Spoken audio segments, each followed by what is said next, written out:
It's now 4:15. We'll call the meeting to order. Please join me with a pledge to the flag.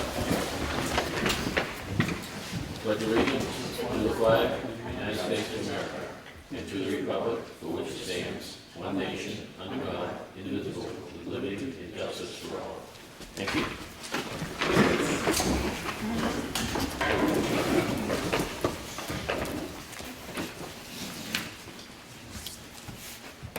All right, roll call. Rick Morgan. Here. Frank Riley's here. Bob Freeman. Yep. Here.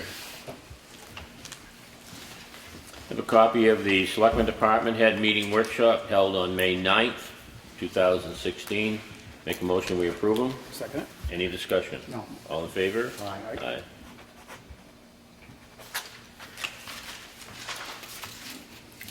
Also have a copy of the Selectmen's minutes for the meeting, of Selectmen's meeting itself on Monday, May 9th. The motion we approve them. Second. Any discussion? No. All in favor? Aye.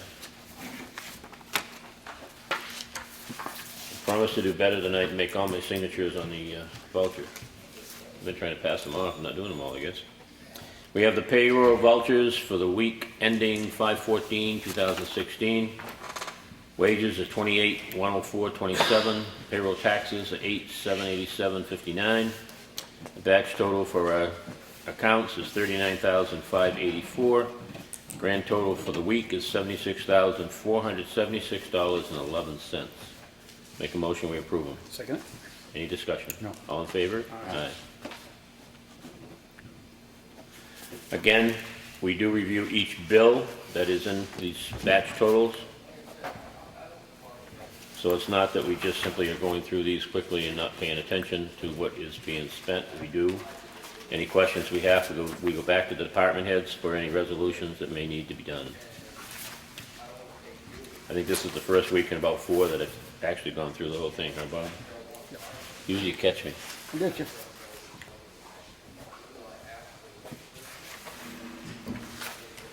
Somebody's gonna watch it.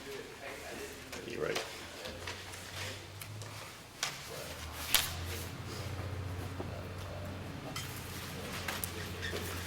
Okay. A couple of interesting memos here from our assessing clerk. They kind of go together. What happens, we're into a new system now with the Registry of Deeds, Carroll County Registry of Deeds, where we have to go online and get copies of the transfers of properties as they sell. When we issued our tax bills, some of the properties are just simply sold to different owners, and they actually sent the bill to the wrong owner. They sent it to the seller versus the buyer. So what I have here is I have a memorandum of tax warrant.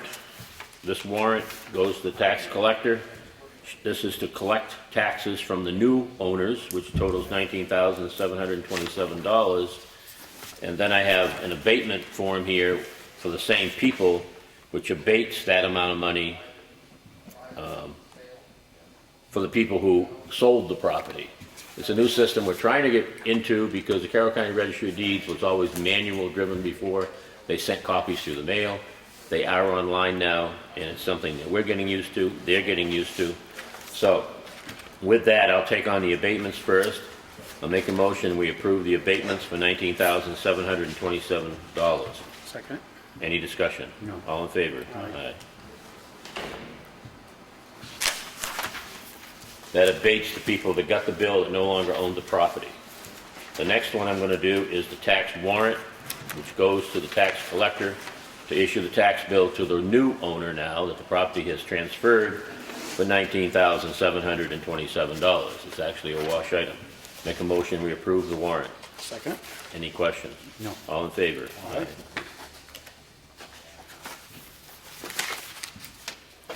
Slipped it, well, lost somewhere. I know where that come off, I think.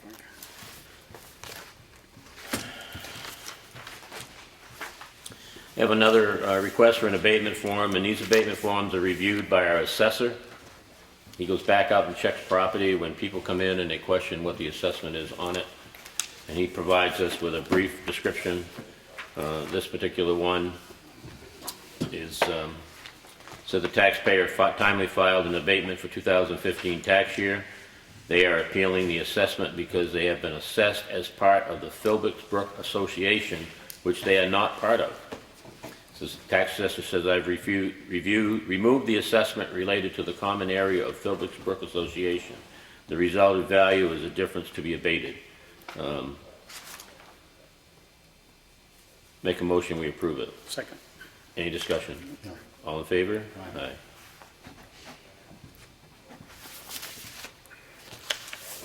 Next form is another abatement, and this one, we actually did one of these last year last week to the same property, map 54, lot 02, subdivision 23. Is what happened here. We had a home assessed as a double-wide mobile home. It's actually a single. And last week we did the assessment to get the value back down. As a result of that, the tax bill went out for the full double-wide this year, so we're going to abate the excess tax that was actually charged for $343. Get this property owner back to square one again, where these go forward the way they should go forward. Make a motion, we approve it. Second. Any discussion? No. All in favor? Aye. The administrative work never ends. I have another abatement, Circuit Road, Granite Road. It's been looked at. It's a number of pieces of property, been looked at by the assessor. Taxpayer timely filed for abatement in 2015. They are appealing their assessment because they believe the assessment exceeds market value. They have supplied letters from a local realtor that states his valued opinion. However, there is no supporting information provided by the realtor as to how he determined the value stated. The property has been inspected and some minor changes to the assessment data have been noted and the property records updated accordingly. No additional adjustments are recommended at this time. If the taxpayer chooses to provide an appraisal for these properties subsequently, I'd be happy to review them and comment. That's from our assessor again. As a result of that, he's dropped the total value of the properties $38,500, recommending an $801.96 abatement. Make a motion, we approve it. Second. Any discussion? All in favor? Aye.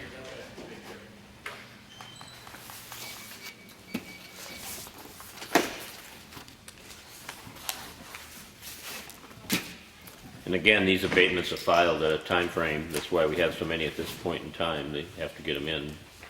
I have another one here. This one is map 123, lot 8. The assessor went out. It says the taxpayer filed timely for abatement in 2015. He is appealing the assessment because he believes the value of this property is adversely affected due to the incumbents via multi-right of ways and reduced sight lines because of billboards on abutting property. It says, I have walked the site with the owner. After further review, I recommend adjusting the land further to reflect the aforementioned circumstances that are somewhat unique to this property. Additionally, the year built on the property record card suggests it was built in 1960. The owner suggests the building has been there since the 1800s. It appears this building has had some renovations which would revise the year built for the assessment purposes. I have changed the year built to 1950. How we go from 1800 to 1950, I'm not sure. Needless to say, it's a change in assessed evaluation by $36,900. I make a motion, we approve it. Second. Any discussion? All in favor? Aye. Sometimes you have to get a chuckle out of things, I think. We have another abatement. This one's on map 57, lot 2, Chapel Road. Again, the assessor went out. The taxpayer timely filed an abatement for 2015 tax year. She's appealing the assessment because it believes the value of the house is less than it is assessed for due to deferred maintenance. Assessor has inspected the property with the owner. During the inspection, it was noted the house is in need of repair. Additionally, the condition of the outbuilding is poor and should be adjusted accordingly. Finally, the topographic of the land and relatively steep and diverse and additional adjustment. When these items are addressed and the adjustments made, the value difference should be abated. Actually dropped this one down $58,600. Make a motion, we approve it. Second. Any discussion? No. All in favor? Aye.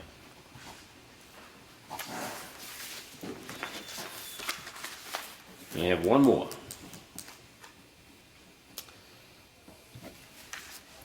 This abatement, this So the taxpayer timely filed the abatement for 2015. They're appealing their assessment because they believe the assessment exceeds market value. So the taxpayer has hired for service a tax representative who has indicated a market value of $71,800. However, the information provided is insufficient to make the change at this point. No appraisal has been supplied at this point. If the taxpayer chooses to provide an additional subsequently, I would be happy to review, and therefore the assessor recommends denying this one. He doesn't have enough information from the landowner to make a reasonable assumption whether he's right or wrong. So make a motion, we deny this. Second it? Any discussion? No. All in favor? Aye. Aye.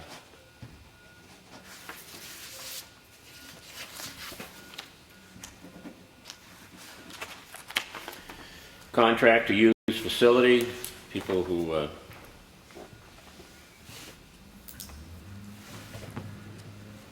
use of the freight house, been checked by our recreation director who keeps the schedule going for us. It's for the Ossipee Concerned Citizens Child Care Center. It'll be for 6/16 of 16. Make a motion, we approve it. Second it? Any discussion? No. All in favor? Aye.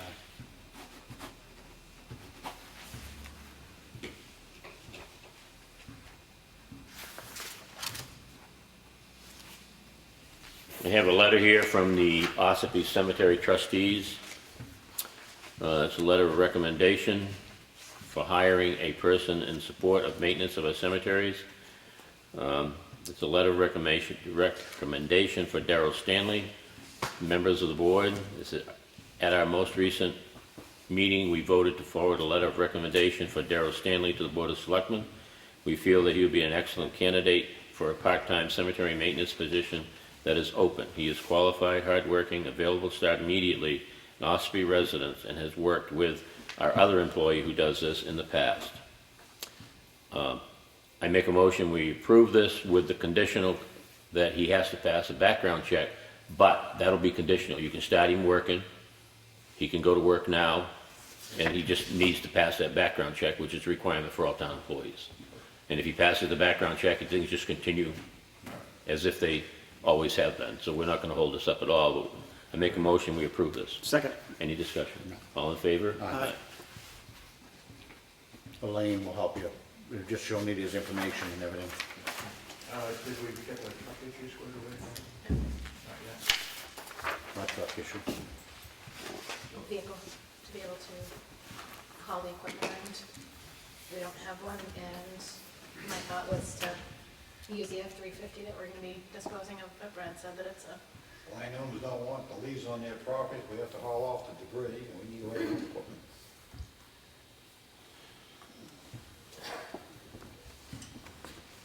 The old truck that we're replacing in the highway division down there right now, it won't pass inspection come August, and we identified the work that would be needed to bring it back up to pass again, and we decided it wasn't worth putting that much money into it. Probably put in what the truck is worth just to get it up again.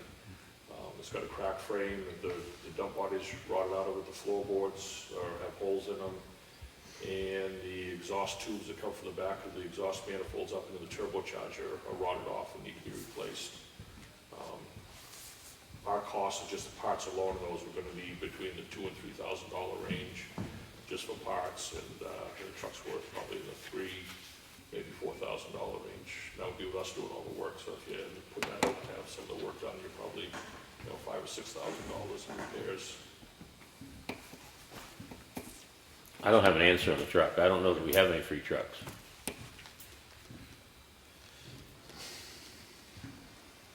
Do you? That's the only one we're gonna be getting rid of, so. Well, can we take it until August?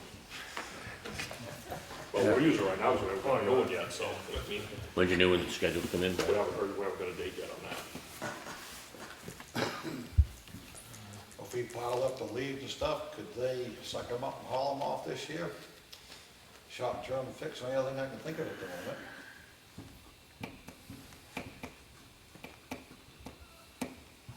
I'll leave that to you guys to give direction. What would that do to you? What's that? What would that do to you? It wouldn't be that bad, I mean, we could, If they could get them out where you could pick them up with a blower? with the leaf vacuum, yeah. blow them in the back of a truck and, dispose of them. I mean, as long as it isn't gonna interfere with anything the highway department's got going, I don't care. I don't mind, and, I mean, maybe they could coordinate with having the guys there to help, physically do it. I don't know. I don't have any issue with it. Well, we had to coordinate a little bit so that they didn't blow all over the cemetery, that's all. Brad, can you coordinate that with him? Can you folks coordinate that with Brad then? You two work together on it? I don't have a problem with that, that's why he's. Do what we can to try to help them as best we can. For a lot of reasons, we know we're behind, and we want to do the best we can of all of us working together to catch up, We all agree with you there. all right? You think we get the 3 main ones done first and have the other ones after? And if there's anything that bubbles up where we can't support, let us know that too, Okay. okay? Yep. Thank you. That's fair enough, thank you. I have here a contract to use facility again. This is the Main Street, who want to use the gymnasium here on May 21st. Been reviewed by Peter. Fits into our schedule. Make a motion, we approve this. Second. Any discussion? No. All in favor? Aye.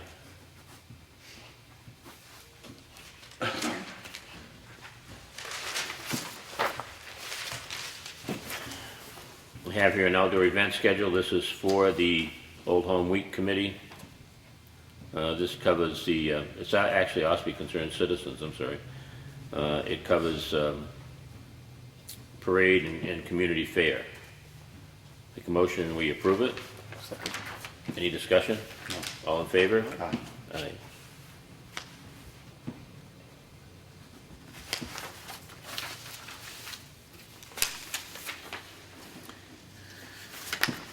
I have here an intent to cut timber.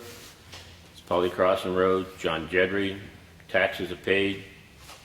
There is a cemetery that they are aware of. Make a motion, we approve it. Second. Any discussion? Who's the logger? Fadden, excuse me, Thomas Fadden. That's it. All those in favor? Aye.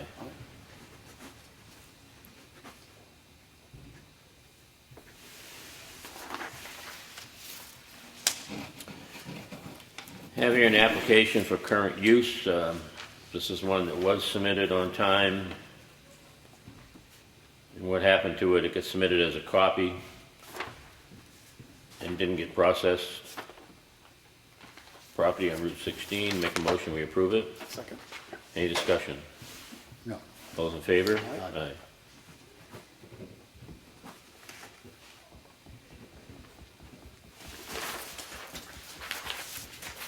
Okay, I have a purchase order here for Mitchie Corporation.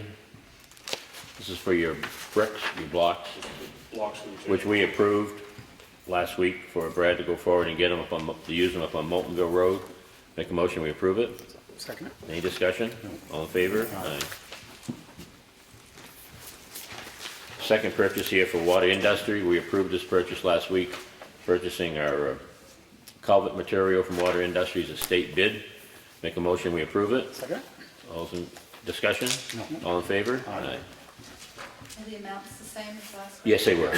Yep, $8,466, and that was for $14,600. $632. Same amount, yes, Carol.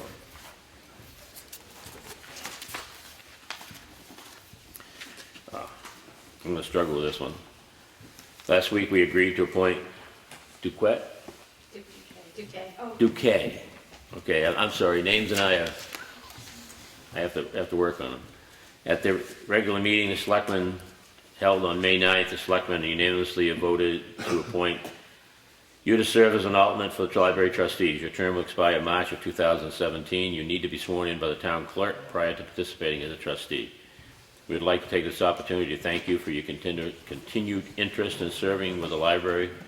We hope that you will find this a rewarding experience. If at any time we can be of service to you, please feel free to contact us above. Thank you. I make a motion, we sign this. Second it. Any discussion? No. All in favor? Aye.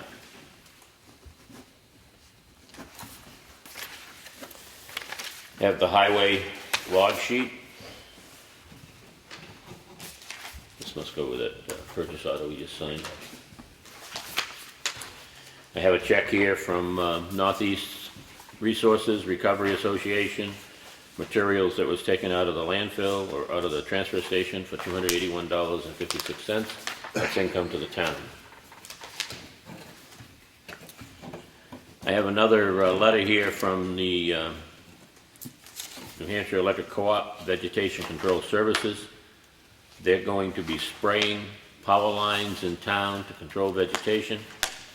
By looking at the map that they've given us, which is a topo map, if you've noticed, they've been trimming lines on Chickville Road, Sawyer Road, in that particular area of town. That's the area that they're now going to go in and spray with an approved chemical. They also go door to door, and they hang a notice on the door handle of every landowner, or send a notice out to them. If you have any questions, they can contact them. And if anybody has any questions and you haven't seen Co-op come by, or you can stop in at their office, or you can ask Ellen and she'll provide this information to anybody of interest. It does show on the map.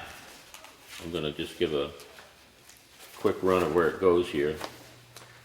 It basically runs up Chickville Road, up Hanson Road.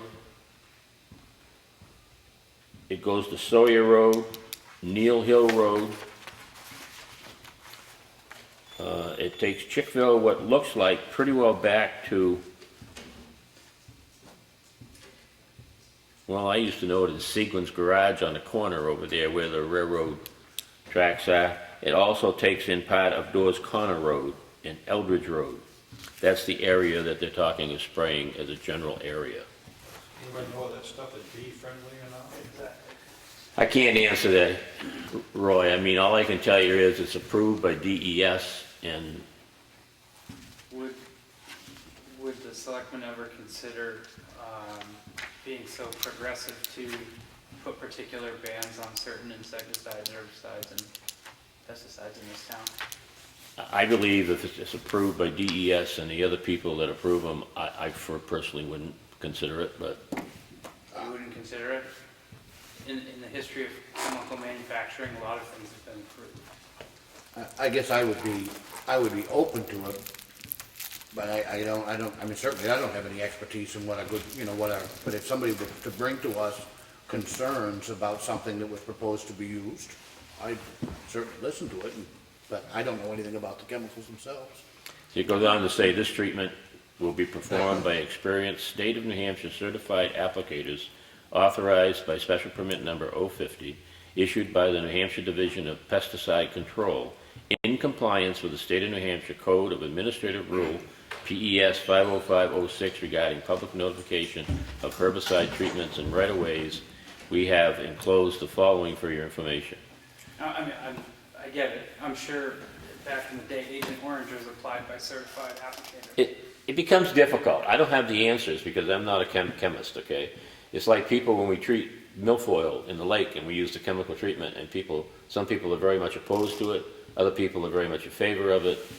If we can't depend on the people who oversee this type of an operation, being DES and pesticide control and stuff, do you shut it all down? Just say we don't believe anybody? I think in the long game of it, it could make our town marketable, proving sustainability concerns and environmental concerns. It is, but then the electric company comes back to you and says, if we can keep the lines clear and keep power moving to your town, that makes you marketable too. Get some shape. It's a double-edged sword, and honestly, I don't have the answer. If somebody could come forward and say the process they're using is definitely harmful to something, maybe it's the bees, maybe it's something else that they've actually, you've got a chemist background that says this stuff is not good for people, or not good for pets, or not good for something, then that would be something you could go forward with and stand on. Well, the bees are actually not only make part of that, a lot of it's what the landowners use too. All these weed kills and stuff. I understand. Well, I don't think any of the chemicals are good. It's kind of a cumulative problem for the beekeepers. They tell you 7 is safe to use and you can eat your vegetable right after applying it, but I don't trust it. They thought that about DEET. So I don't trust any of the chemicals, to be honest with you, but I don't have the background and knowledge to go fight them. Would it be something? Go ahead. Can I shed a little light? so Certainly. that we can relate to this problem? Would you allow me to get some approved chemicals to go and spray a stripe up and down the products that are in your refrigerator? If you can get it all approved by DES and those people, I don't trust them. well, I don't know where to draw the line, I honestly don't. Anyway, it's gonna happen, so if you get any questions, you can go for it. If you need more information, we have this packet here, happy to supply it to anybody. But it is a requirement. Co-op is supposed to get to every landowner. If you object to having this sprayed, you have a right to not have your property sprayed. One more. How about having them come down and give a presentation of all the facts? Yeah, you could do that. See if they want to. I don't have any problems with that. If there's interest, I kind of get what Ash is saying, I don't know the process. I mean, I don't also think it's necessarily fair to say if they don't use an herbicide that we're gonna lose power. I mean, there are other ways to control vegetation, such as cutting it, besides using chemicals. I'm sure there's a cost issue. Cost issue. I would be amazed if there weren't, but I'm sure every time the big tractors go up and do the chip in there that we pay for it, not them. It's in the light bill eventually. Would it be something you'd consider having a conversation around at some point, like an open forum? We can, if people would like that, if people will attend, I have no problem with that. We can ask co-op if they want to come in and give us a, I think that'd be a good idea. I pitch. think it would open, the door, let everybody know exactly what it's gonna do. want to contact co-op and see if they're available? I come to that meeting. or is there another avenue, and I don't wanna form another committee, but is there an organization which exists now that has information about the different chemicals that are I sprayed? can guarantee it. I mean, I would expect there would I'm be, sure there would be, yeah. who could kind of provide the other side. Just to be honest with you, and I mean, and I'm not shooting at any particular company, but as we just acknowledged, I mean, the reason that they're using herbicides is because it's more cost effective to contain the vegetation. And I would be shocked if they didn't come in and say this is completely harmless and wonderful and, say la vie. Make everybody at least feel secure. But there is always the other side of it, and I don't know exactly how you choose to, and that wouldn't be just on that, it could have a discussion about what they put into milfoil. I don't know of another solution. So, Yeah, I mean, I think not enough people have questioned the milfoil. I get the example, but if that conversation were taking place today, I'd probably ask the same thing. And that could be, could be public meetings held on that too, Ash. I mean, there's no reason why these state agencies and people who want to do this can't come in, and I have no problem having them come in and setting up and explaining to the public what they're gonna do.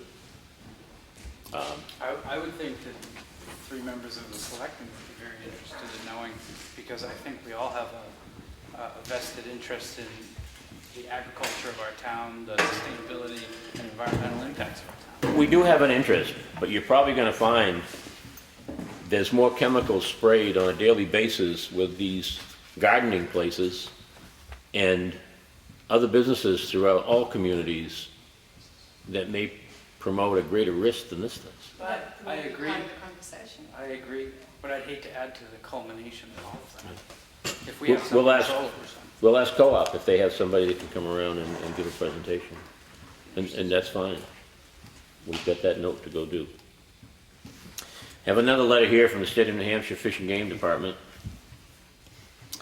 This one is response, we sent them a letter of the Pine River Boat Access Facility construction. It says, "Dear members of the Board of Selectmen, the New Hampshire Fish and Game Department is keenly aware of the inconvenience our construction activities create in your community where we have access facilities.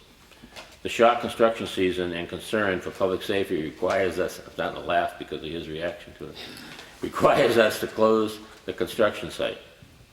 We are constantly looking for ways to reduce our construction time to minimize these impacts. Our preference would be to construct all of our facilities in the dry. However, these conditions increase project costs and require additional time to construct and remove cofferdams.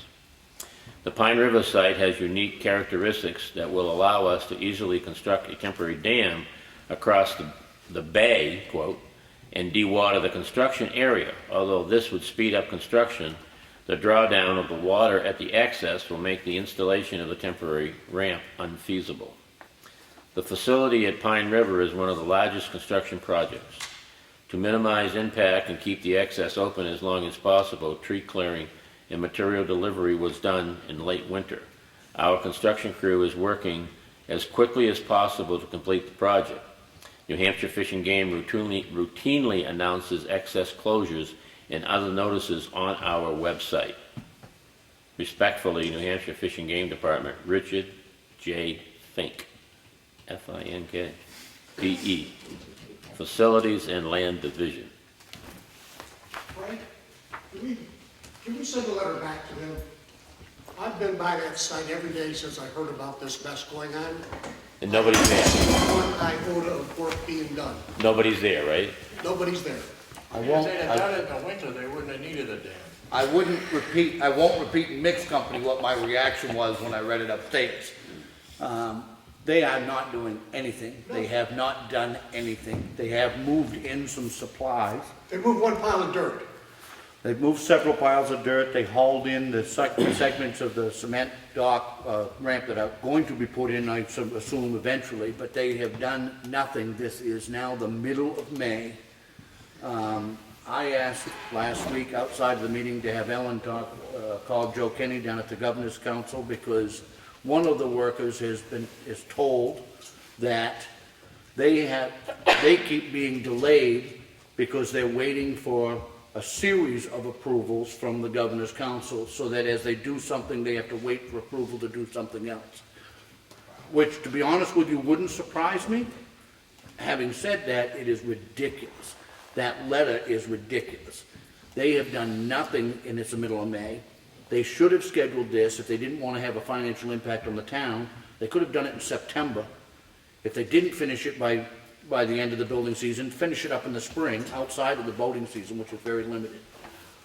Ellen can recap what Joe Kenny has said or not said. I expressed the town's concerns, especially our concerns with it being a very heavy boating community. I even offered the option of, why couldn't this be done after Labor Day? Joe Kenny did look into it, and instead of a call back from him, he did say that he would reach out to me by today, which I don't know if I have a message from him or not, but I did get a call back from Garrett Grasscamp from New Hampshire Fish and Game. He did confirm that they are waiting for the budget cycle to begin, which their budget rolls over July 1. So they are waiting for funding for that, and even though the project as a whole will probably take about 12 to 14 weeks of completion, he said you can expect that the boat launch will be closed for the duration of the summer. And to that I say BS. I would suggest that we get Governor's Council on board and anybody else that needs to be, and ask them to delay the delay the closure until after Labor Day. There is no reason for them not to. And they did say that they had to do it during certain weather conditions. It had to be done during the dry, warm season. They also said initially that it was going to be done by June unless they got weather delayed. Well, there haven't been any weather delays, and So- there's no way in hell they're going to be done by June. If I assume what they gave you for information, if they're waiting for the budget cycle and they're on a Fiscal year. July 1st, July 1st, and then they're looking at 12 weeks after July 1st, that's July, August, September. I have no problem going back with a letter on this and going back to, again, Joe Kenny and maybe ask him to delay the process. I'll put in the form of a motion that we send a letter to Fish and Game, to the Governor's Council, asking that this be delayed now to start until after September 1, until they are organized and ready to do it. This is to impact what is a 4-month boating season, and that's all we get up here. We have other ramps. There's no place to park. If this isn't the case with this, they can close this down and people have other options. There's a small private launch that has a very small parking area. You are talking about seriously impacting the ability of anybody that lives here or our visitors to use that lake for the entire boating season. It makes no I'll give that a sense. second. All those in favor? Aye. Aye. Ellen, can we do that? Give Rick's input, he's colorful. Oh, no, you don't want my input. Oh, no, you don't. You really don't. Yeah, it'll be good. And I don't know who else we can contact to get us on their sides, but I would implore anybody, any of the local businesses, and anybody that has an interest to get on the phone. if there's one thing that I've learned in dealing with Concord over the years, and I know we have some visitors from down there, the squeaky wheel gets the grease. We can definitely So I get, suggest that people start if squeaking. we can get Joe Kenny in the middle of it as well, Governor's Council, even a letter to the governor, right straight to the governor, as well as to Joe Kenny would be beneficial at this point. What about Dred and tourism director? I think those are great ideas, and let's carbon copy a whole bunch of people. They've definitely made a mess, and if they came in here knowingly that they're not gonna have the funds till July 1st, and have disrupted this thing, knowing that they got a 12-week, 15-week repair, and I think the first letters we had was supposed to be done by 1st of July. We can reference back to that, saying, hey, your first, or whatever we get for information. I think Peter got that from talking to somebody. And when we ask for advance notice in the future on projects that are going to impact the town so greatly, I was quite frankly insulted by the last end of it, which is they put it on their website before they went out to a press release. It's almost a form letter, to be honest with you. It's not really a addressed letter to any specific. It sounds like more or less something they'd write to whatever. Now, is it usable, Rick? You were saying No. delay the work so people can use it this summer, but it's... Right now it is, because they haven't done anything. Oh, I okay. mean, it's in the same condition which it's been right along. If they do continue to progress, they're gonna dam up the offshoot of the river, which means then it will be dry and there would be no temporary access. But if they were even halfway into the project, I'd say that wasn't feasible. They haven't done anything. They haven't done anything which impacts the use of that ramp yet. They've made more parking spaces. They made more parking, which, It'll be good. wonderful. Yeah. But Oh, well. We'll put a letter together and send it off. I'm not sure what we'll get for response back, but it'll be interesting. That's for certain. The last thing I have here on the red folder tonight that I want to bring up, we've constantly talked about the Chickville Church Meeting House. What we've decided to do is put together a small board to oversee that particular building, what needs repairs. People want to use it, they can talk to it, and somebody more or less to kind of take care of it. Bob Freeman has offered to be the representative from the Board of Selectmen so that we have a board member on this group. The other people who have come forward and said they would like to do it is Janice and Jim Tully, Deborah and Robert Allwood, Rick St. Jean, Tracy Hodge. That's not right. To get those two mixed up. Tricia Hodge and John May. We did reach out to Lawrence Brownell and Franklin McDonald, who both declined. So I'd like to make a motion that we put this group together. Bob can represent us and let us know what the facility needs over there and keep us posted as to its usage. And I'll put that in the form of a motion. I'll second it. Any discussion? the only thing I would add is most of these folks are people who were the previous officers in the Chickville Association, so they have a knowledge and an obvious interest in making sure that that building's preserved. And with that, that's the only discussion. We want to keep it up. We want to make sure it's kept up. We want to make sure that, work that needs to be done on it gets done. And this is a great set of eyes to be looking at it, so. Any other discussion? No. All those in favor? Aye. Aye. Can I make a note here? I was talking with Jim and Janice Tully, and they have that event planned for Memorial Day there. Yep. And they want to turn the water on. It's all on. Oh, it's already on? Correct. Oh, great. And we will have it mowed. We will have it all picked up over there and ready for them for Memorial Day. We will take care of the building. That's, Okay. cemetery doesn't have to get into that. That's it in the red folder. Old business, covered bridge, Brad? Nothing new to report there. We just did at our early work session here, talked about a change order from the engineers for some work that they'd like to have sent into Concord for their approval and stuff, so we'll be setting that out tomorrow. Other than that, there's nothing new to report there. Keep up on it. Yeah. Summer's going quickly. It is. We know that. The highway garage addition, Our garage addition, we're anticipating steel, all the rebar being delivered either Wednesday or Thursday this week, and starting the foundation work, so we should be seeing some activity back in there this week. okay? I'll back up to the covered bridge just once. If we have an indication from Hoyle and Tenor how long they're gonna, before they're ready Not yet, Sean, I talked to him, Sean James from Boyle Tanner, said one of the first things they do is be putting together a schedule for us, so I expect to hear from that, probably, possibly, more likely this week, I would say. If you can just Yeah. reiterate again, I think you probably have, that our desire that that bridge goes back across that river this year. Yeah. We'll push that. I mean, and it, you know, not for nothing, but it shouldn't take them 2 weeks to do a schedule as to when we're gonna do it. So, again, I think they need to be pulled. Route 171, 28 intersection, 61 Ellen. Correct. We get a picture from the state on that intersection on 61, is just exactly what they're gonna go do with it. The gym floor, The gym floor, we got the third quote came in Thursday or Friday last week. There's quite a variation of the costs. But I'd like to sit down with Steve this week, go over those, so we get a better Okay. idea of why they're so different and stuff, that we'll be able to present them, you know, the cost to you guys and see where you wanna go with it. Chickville Cemetery Meeting House, we just discussed. Economic Development Committee, Ash, any comments? Well, we're meeting this Wednesday.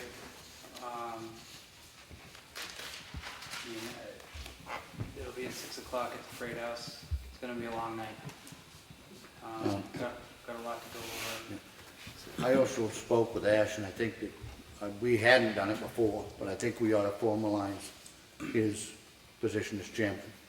I think that's important, so that when he starts interacting with the state agencies, et cetera, that's in place. Initially, we didn't want to do that till they had a chance to meet and all of that, which they've done. They've got that off the ground, but I think at this point, it's appropriate for us to do a letter of appointment, appointing him as chairman of the Economic Development. You've been selected as chairman by your group? Yeah. I mean, Yeah. I wanted him to say that, you know? Trying to get a commitment out of it. I mean, yes, I guess so. So Motion? I make a motion that we write a letter Recognizing it. appointing Ash as chairman of our Economic Development. Second it? Any discussion? All in favor? Aye. Okay, any other old business? I don't think so. Old business? Nope. New business, we have some representatives here from the New Hampshire DOT. You got a presentation for us? Well, I don't know exactly where you want us. It's fairly informal, but it'll be informative, but I don't know where. Probably right up here somewhere, so You the want me gentleman to- can get you with the camera, the audience can throw darts at you. That'll be my favorite part. My name is Victoria Chase. I'm a project manager with the DOT. I primarily am addressing you as select people, but I don't want to put my back to the audience either. I have with me Mike Dugas, who is Chief of Preliminary Design at the DOT. And our intention is to give you an update of a multitude of projects that the DOT is monitoring in the town. It appears to me, have been involved in the projects for a couple of years. It appears that we haven't been to town since maybe 2013. So what I wanted to do was give a brief update. There are 3 projects that the construction total is over $20 million. There is a 4th project which Mike disappeared. He came and ran, which was in your old business. The sheet that Mike handed you outlines the 4, so you can follow along with that, because we talk about project numbers. I drove through, I haven't been up and down Route 16 in quite a few years, and Mike took me on tour to give me kind of a mind's eye visual. It's a lot of work, $20 million right along Route 16, so it's should be fairly informative. The brevity tonight is intended to bring you up to date as to where we are. We are hoping to do an open house type meeting this summer to give more detail on the projects and get some public input. So I'm going to ask some questions at the end to circle back and ask for your input of how we do that together, because this is your town. And so the 4th project, which you made reference to in your old business, is 29315, has a public meeting on June 1st. Is that here, Mike, in this room? Correct. It's in this room, yes. Where the details of that will be discussed, and invitations are being sent out. Probably this week. Okay. So, that was easy. That was the one of the four. Now we'll do the other three. So the project numbers that correspond to that map on your handout, 13910, which is up at the intersection of 16 and 41. The scope is going to be evaluated based on the money available in the 10-year plan. So we have about $1.5 million for construction to support the improvements in the area.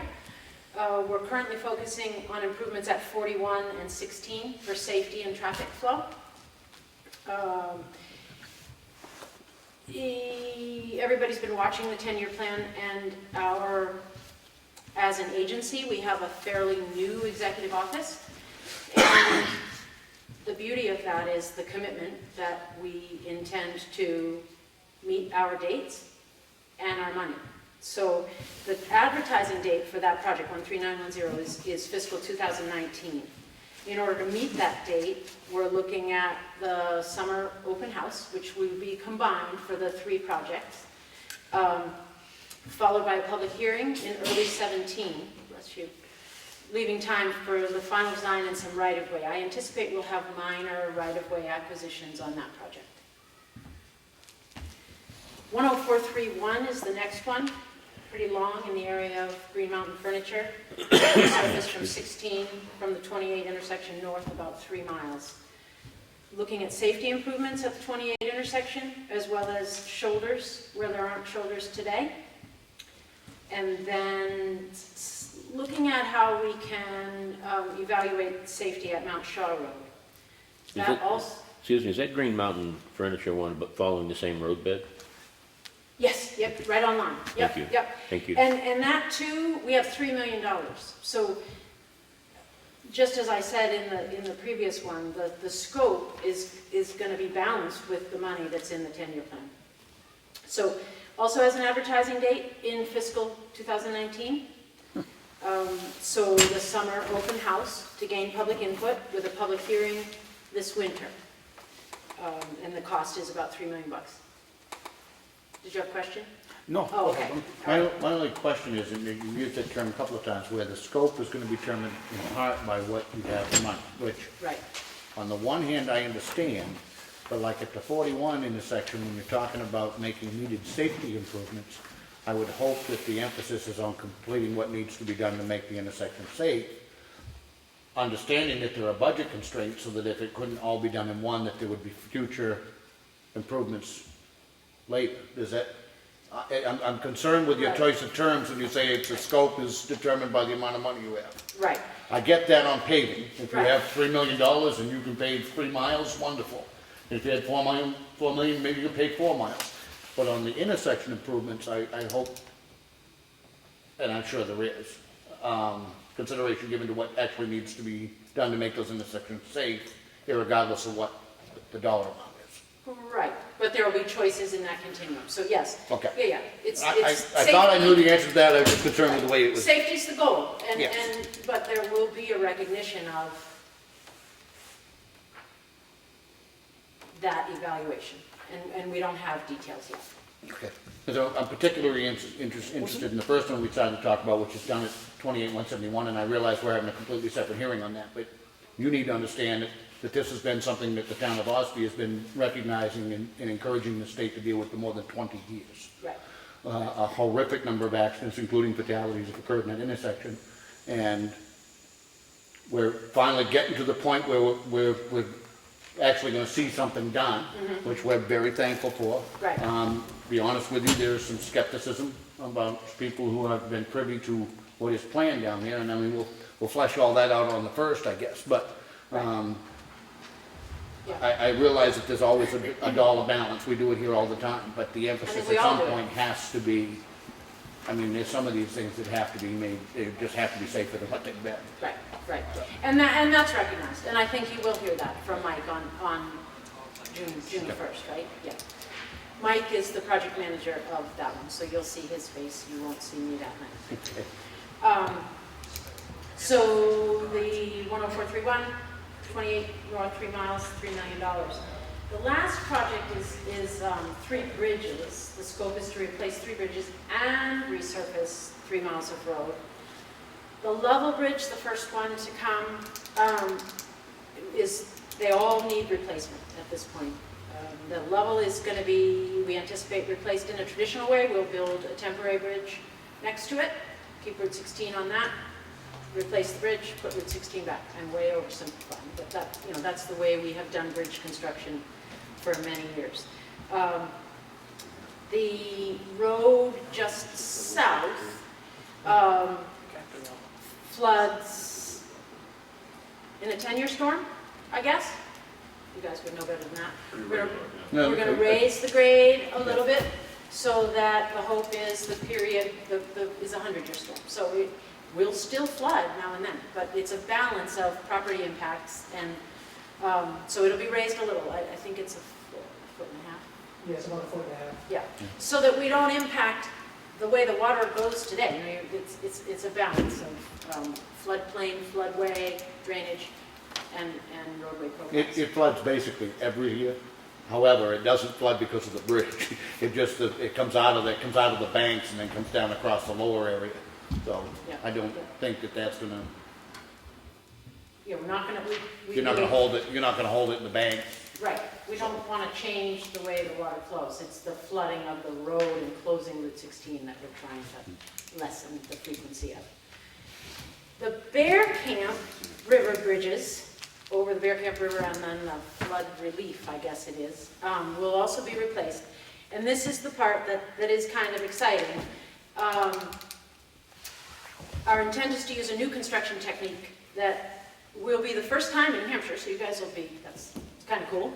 Nationally, it's been going on. It's cool if it works. It'll work. It'll work. Nationally, it's being used, and all of our neighboring states are using it. It's just New Hampshire hasn't grabbed onto it. So those two bridges, we anticipate to use something called a slide-in bridge technique, which traffic will stay on Route 16 on the existing bridge.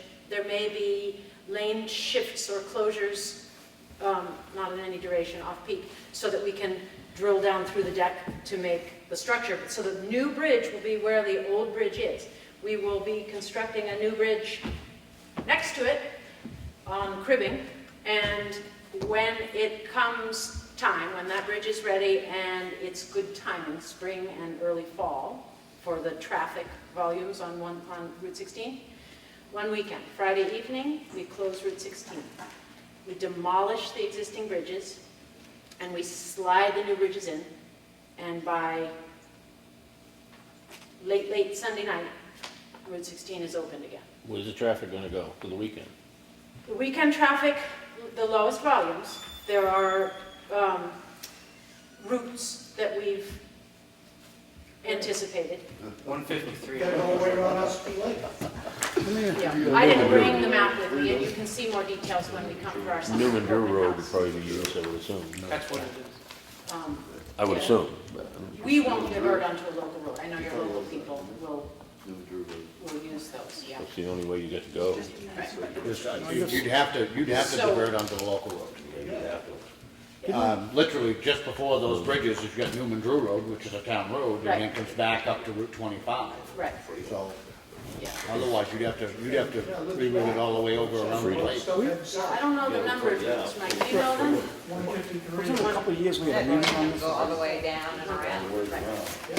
Since I've been- One of them is actually, if you're going through, if you're coming through Austin and you're headed, one is shorter mileage-wise, but we have those, and it's 60 hours. Oh, I'm not, don't get me wrong, I'm not opposed to them using Newman Drew Road. I'm just Right. trying to make sure that, Yeah. That won't be on our detour. We have detour routes planned, that will be signed and communicating with the public. I have anticipated a fairly substantial public outreach, and that will be those are some of the questions that I want to ask you, like during the summer open house, and then during the period, so that we can build a toolbox for local people who have businesses and things to anticipate those closures and communicate it so that it's not, so that people understand that it's coming, people understand the ramifications. So I have built in some money to do that, to do something a little more creative than we traditionally Well, I guess, would do. why wouldn't you ask the town to use the local road? That maybe, we haven't gone that far. Okay, But because we it sounded traditionally- it sounded like you already had routes, you said routes already set up. We do have In routes. this particular case, there literally is a local road which starts at the beginning and ends Right. just after the end. I mean, it is clearly the easiest and less impact as far as Right. detour. We typically, I'm not gonna say that we won't, Okay. but we typically don't like to do that. Okay. If it's a local road, it has the culture of a local road, so that can be part of the conversation. I don't think anybody here would be excited if you come in and said you wanted to use that road for the duration of the project, but for what you're describing, 60 which is a weekend, Right. I'm thinking that we could probably accommodate that. Certainly. So let's make that part of the conversation. Yeah. So I way oversimplified it with the construction technique, but in concept, it's saving us millions of dollars to do that. It also saves the traveling public an enormous amount of time, rather than trying to face the construction so that you're interacting for many, many months. It's a very quick, it saves money, it saves time. So we believe it's a good application in the context where there's room to do it without, I mean, there still are property impacts, and there are utility impacts on that side as well. That, as I understand it, the longitudinal utility lines in that area are huge voltage. So we couldn't even work underneath it for guardrail, is what I understand. So that there'll be some utility relocations that have to happen. The schedule for that one is probably the most aggressive, the summer open house. We're hoping for a public hearing on the bridge, the Bear Camp River Bridge project this fall, with an advertising date in fiscal 18. I expect it will be late fiscal 18, summer, fall of 18. We had a meeting on this about 3 years ago, some of these bridges. 14749? Yep. Okay. And some of it was supposed to be done by now. I mean, will I live long enough to see this done? I sure I mean- hope so. I mean, Manning being in Road. good health and being age, Right. because, Yeah. I picture I'm gonna be a very old man by the time You this are a stuff's done. selectman already, Mo. I know. And I'm an old lady, but my hope is the schedules that I've outlined are what we do. Unless we run into something that we have not anticipated. But yeah, no, I agree with you. When I came on board, poor Mike, I came on board and went, where have you been? Right? And so we've met and met and met and met. And so it is my commitment to you that I'm going to do the best that I can as PM to meet these dates. And I ride on my integrity. So that's my word.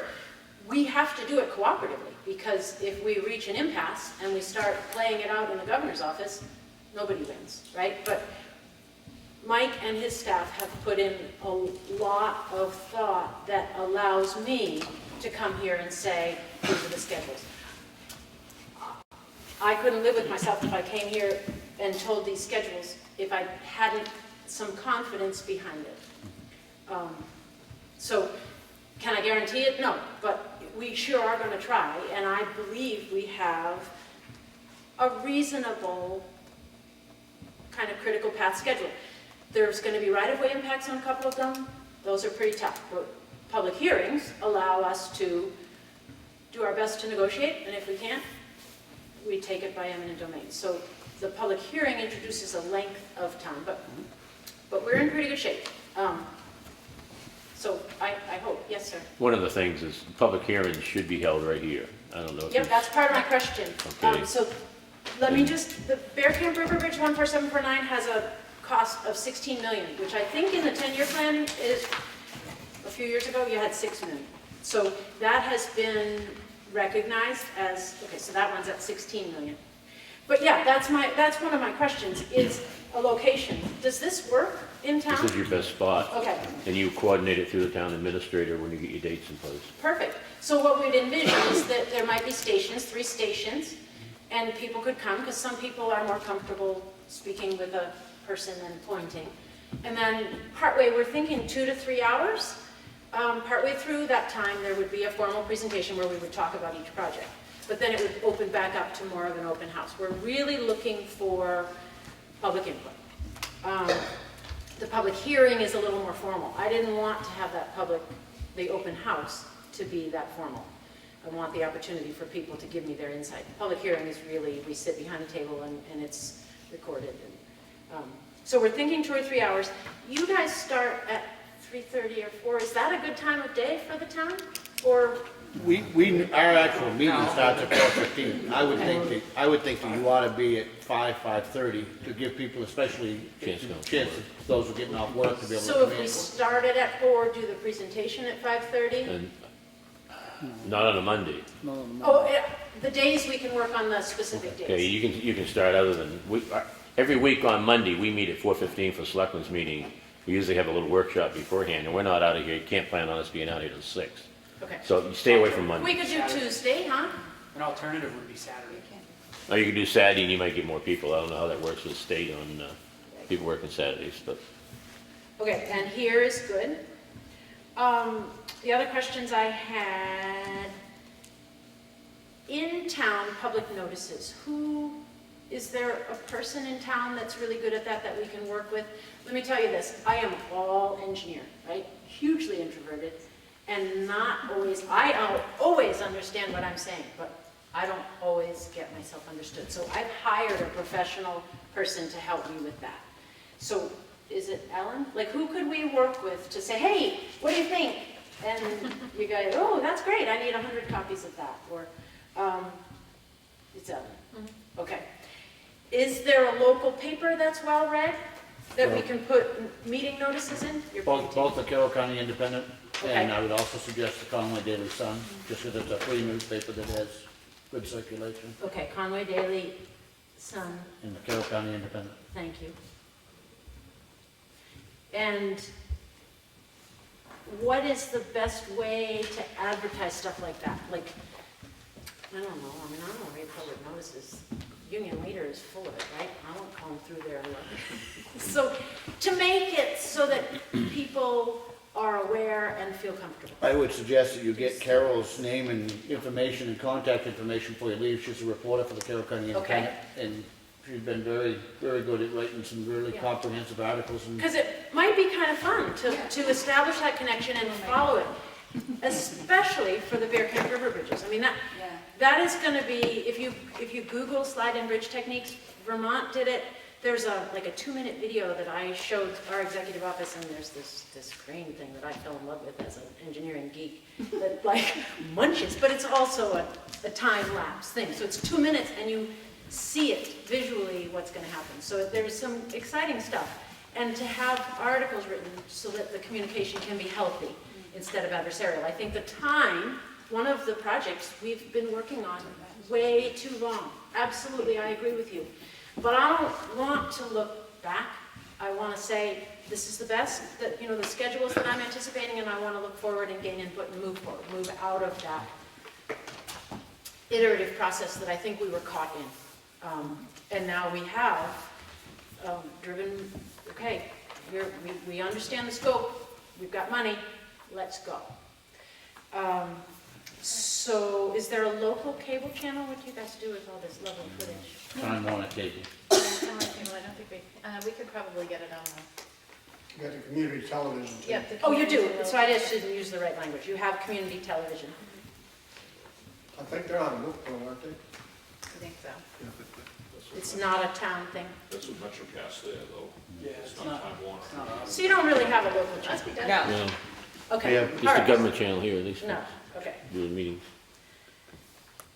And those were the issues I had questions about. So Carol, you and I can chat after, but, so I promised you I would be brief. On the handout that you guys have is my email and Mike's email. Yes, I have one other question is, a few town intersections as you're gonna be working with in these areas, you've taken, how much are you gonna do to those? give me There's some- town roads that Give me some intersect, specificity.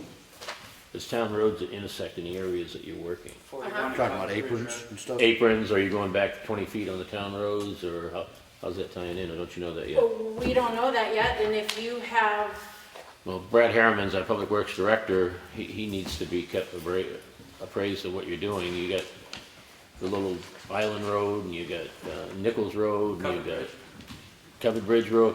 The intersection of 41 is a real interesting one.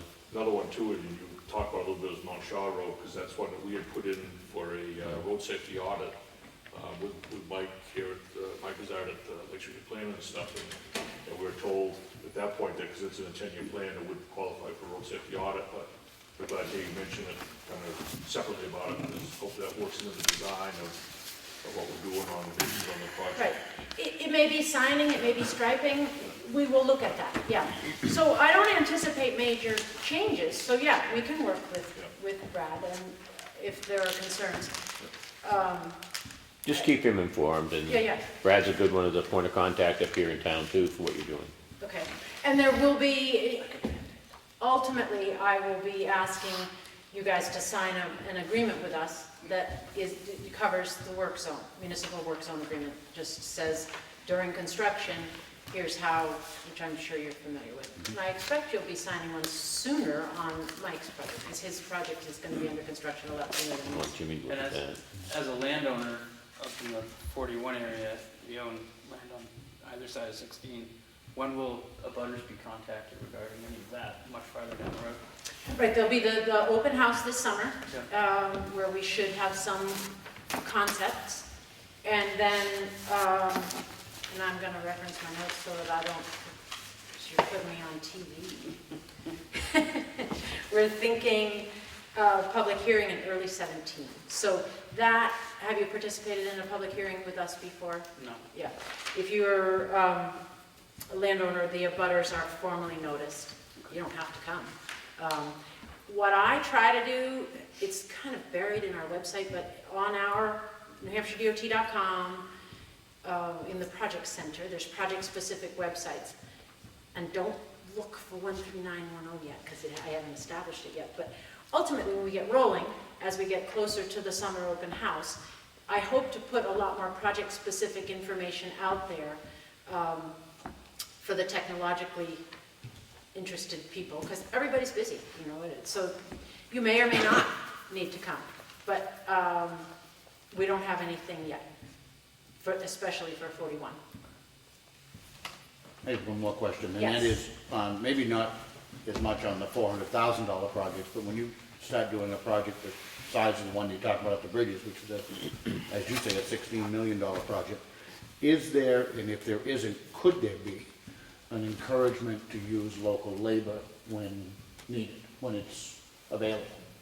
And I know that there are requirements when you put it out to bid, and there'll be companies that'll come in, probably not many of these, maybe not New Hampshire companies, but if there is even the ability to put in an encouragement to hire local people if the need is arise and there are qualified people, that would be a good thing for us. Yeah, I haven't heard of that, and it's low bid, it's competitive low bid. I get that, but I'm simply saying as an encouragement, and not a requirement, but to encourage those companies who are coming in to do this work to hire locally if they can. Right. We do hope those will be, for the bridges, for the slide and bridge, we hope that will be local, not local, it'll be New Hampshire contractors. That's our hope. It's not, it has a special name, but it's not unusual engineering or construction, so. Okay. As we're talking about upping the safety of a couple intersections here in town, you're replacing the Level River Bridge. With that being said, you have Captain Level River Road coming out, making that kind of a crazy intersection. With increasing the grade of the southern side of that bridge, are you planning on continuing Captain Level Road to hit Route 16, turn right or left? It'll be similar to what it is today. It will be. Yeah. Yep.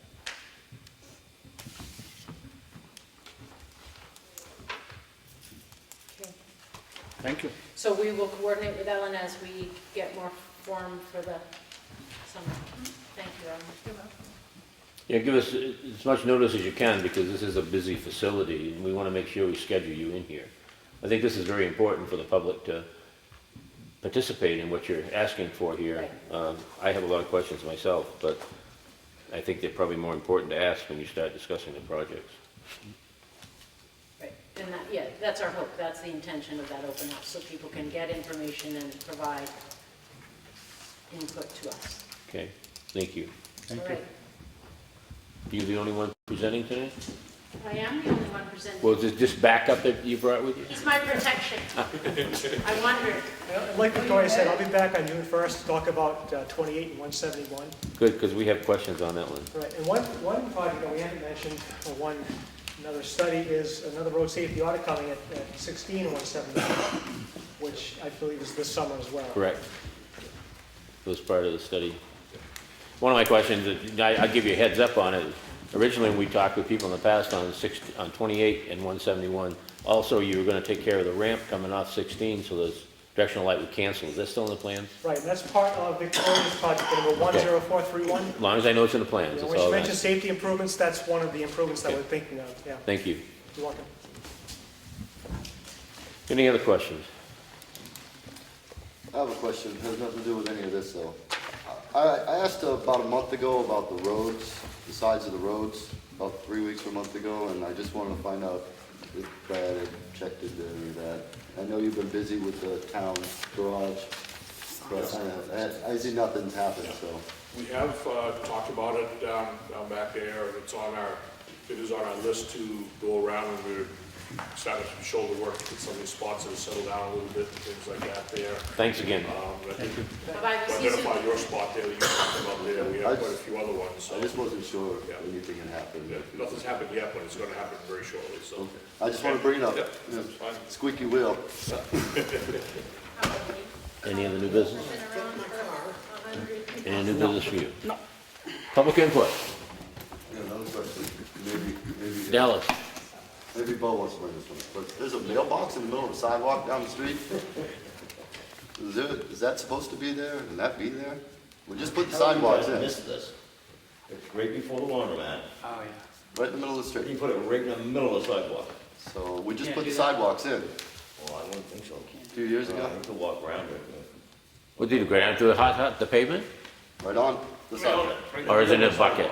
No, they put concrete around it, I believe.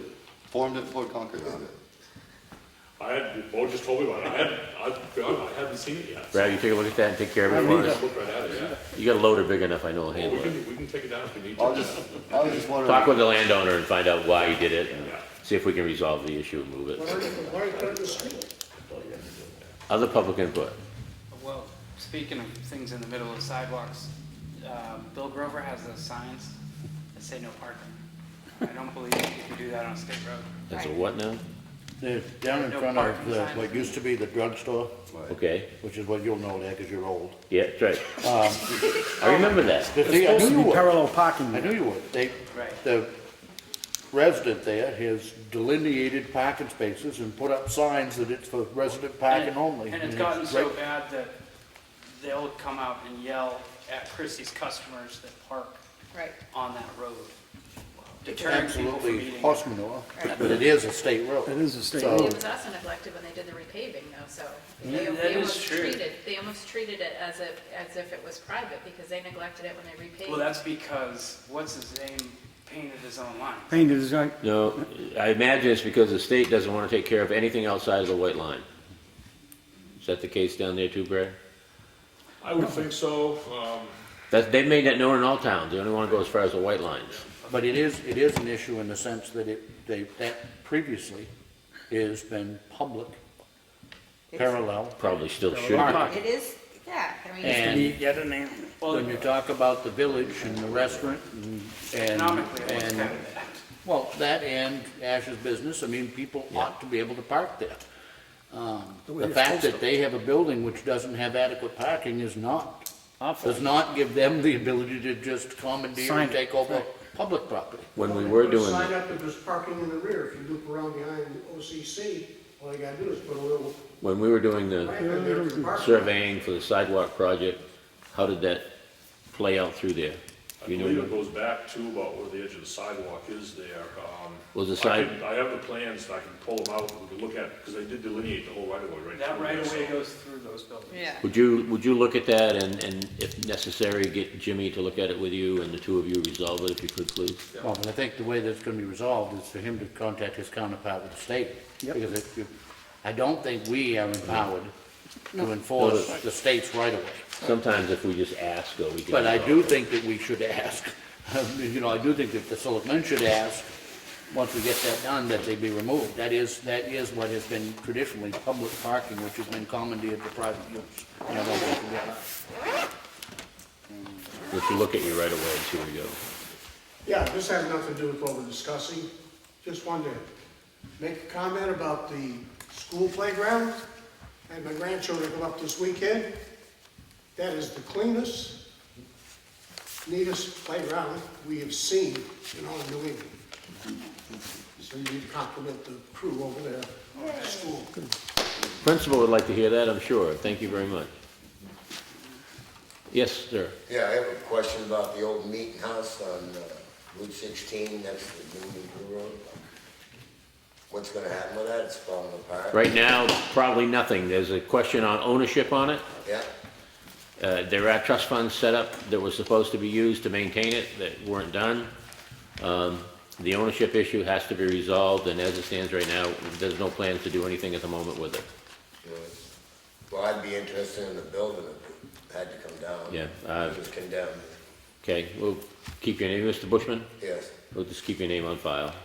But I don't expect it in the immediate future, because I think it would take a public hearing. People need to know when you do things like that and let them know what's happening, but we need to resolve ownership first. Especially when it's a trust. Correct. Yeah. Although you weren't here when the little workshop that went on, but maybe the discussion regarding the lead and having other places tested.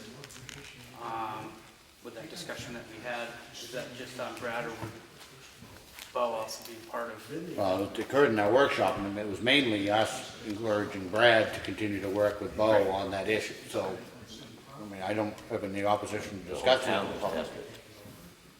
The whole town's been tested. Well, earlier it sounded like there were only 2 spots tested, fire department and. No, they just come up high, a little higher than normal. But the whole town's been tested right through the state. The whole water system. The whole water system, yeah. They've been done, like the school. Now, have you notified anybody who has it in question, Bo? Is that what you do?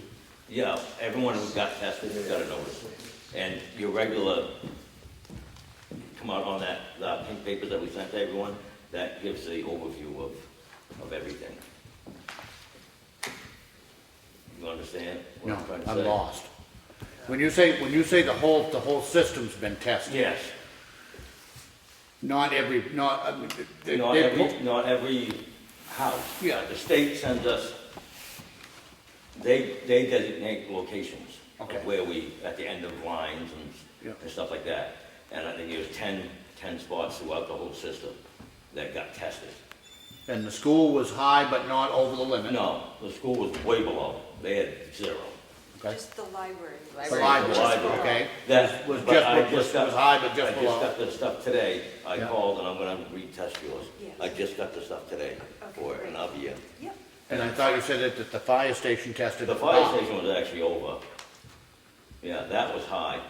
So I guess, to me then, the next natural question is it something that's isolated to the fire station? Is it a problem with their pipes, or is it a problem with the pipes in that area? No, it's not in the area because no one else was high. It was. Yeah, but nobody got tested down there either. I could look to see where else I tested. Like I said, the No, whole we're system, the only one on Folsom Road, right? I don't remember. No, but I guess what I'm saying is, and I'm not disputing what you've done at all, Yeah. don't get me wrong. But if we now know that it tested high at the, first of all, we're in a little bit of a funky thing, 'cause we don't take over until January, and we understand that. But the concern was if it tested high at the fire station, which is fine, and it may well be the fire station pipes, and they can address that. But given that there's a high reading there, wouldn't it make sense to check the other properties abutting that, and maybe, I mean, ash off of it, Sap House Meadery or whatever, to do some additional samples to make sure that it's not a system issue, but that it's a station issue? First thing I'm doing is I'm testing the station again. Okay. That's the first thing, and that's already out. I haven't got the result back yet, but Okay. I already did that. And I'm going to be. But remember, that's off the filtered part. Yeah, I know. But let me look to see where else I tested. I don't remember. You know what I mean? But I'm just saying, if it's high there, I mean, if you test the houses on either end, on either side of it, and it's not high, then you know it's their Well, building. that's the whole idea of how the state sets it up. See, you're the only one that was high out of the whole system. Besides, the library was just, they weren't over. But they were higher than what But, you'd like. yeah, and a lot of that can actually be in the fixtures, because I talked to the chemist where we send our water, and they said, like, some of your faucets, if they're Chinese, you know, if they're off brands, sometimes the first, when you turn them on, they'll give you a lead hit. And he said, that's just what, I know, you ran it. Yeah, I think it's fire station, but we'll find out, because I can do more testing. I'll give you an interesting piece of information. I went to buy a new nozzle for my hose the other day. Yeah. Every nozzle I found said, beware of lead. Exactly, and that's what I'm saying. Exactly. And your faucets. I was dumbfounded when I was reading, every one of them said it contains lead. They were lead faucets. Every hose nozzle I picked Yeah, up. because they're Yeah, all. brewers nozzle. They don't have lead? I was surprised because I thought lead was something of the past. No. And they're not made in the US. Yeah. And you were always told as a child not to drink off your hose anyway. Well, I don't do that, but I do feed animals off it. The water tastes better out of the hose, at least I remember. Yeah, it tastes like rubber. Didn't it? All right, well, you got it, Bo, anyway. You can concern the people if you need to do what you need to do. Any other public input? Yeah, don't worry, they're FDA approved. Going back to Mr. Grover and his property, the real estate write-up on it states that it has from 1 to 10 parking spaces.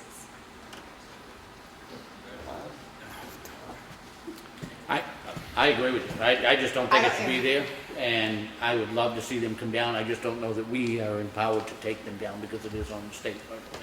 But I think it should happen. We can talk with the state, we can talk with PD and Brad. You can look at what you have some pretty good plans down through there. Because we were looking at laying them out for the sidewalks. But I absolutely do not think that they should be allowed to commandeer what was previously public parking. No. And it depends on where the boundary line is, that's all I can say at this point. Well, I know their boundary line isn't right there, quick where they commandeer. Well, I understand, but sometimes there's strange things that do happen, so. But I believe we got a right to, go ask them to remove them if we find out that they can tell us they're not going to, then the state can go tell them to remove them, but. You just go pick them up, just keep taking them. Jimmy could, if they're not authorized to be there. Well, I think the state has to be involved. Your counterpart with Division 3, and it's simply right-of-way enforcement, the same way if somebody goes and puts up a business sign in their right-of-way, they go and take it down. I mean, they do it on a regular basis. Parking is a premium here And in it should town, be- there just isn't a lot of it, so. But Brad will look into that, investigate it, and find out what we can do and legally can do with it. Any other public input? If not, I'll make a motion, we adjourn. Second. All those in favor? Aye. Thank you for coming. Thank you.